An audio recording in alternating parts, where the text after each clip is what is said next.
parce que du coup, voilà, un train il tombe en panne ou il a une défaillance, alors qu'il n'est pas toujours visible du client, mais quoi qu'il en soit, il faut le réparer.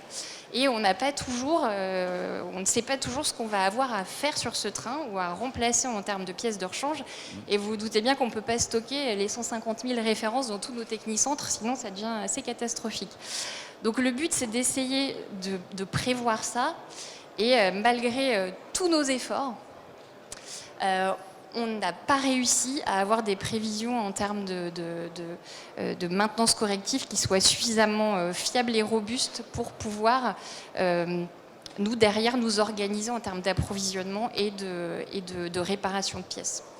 Oui, dans ton parcours professionnel, tu as creusé ces sujets-là. Hein. Oui, j'ai travaillé sur les prévisions. On a fait un projet de plusieurs mois pour essayer de monter la qualité des prévisions et mettre en place tous les processus classiques de travail sur les prévisions, faire de la saisonnalité, de la stat, essayer de faire de la prévision au plus près du client.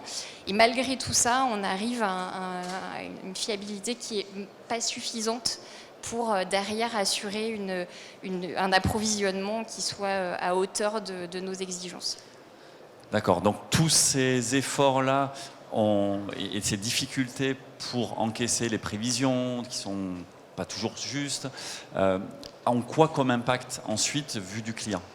Alors, notre donnée d'entrée prévision, si elle est fausse, et elle l'est de manière assez importante, en fait, on va propager l'erreur de prévision dans tout notre système.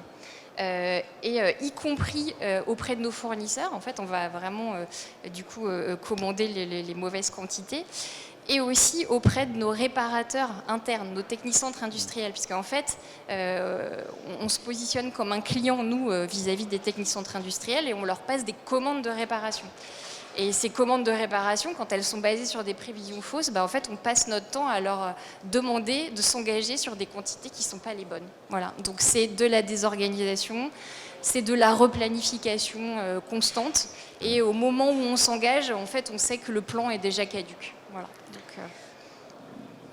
tout va bien Tout va bien. Alors ça, c'est le mode de fonctionnement avant. Et Ouais. quand tu es arrivé dans cette business unit donc matériel, ton chef t'a dit quelque chose?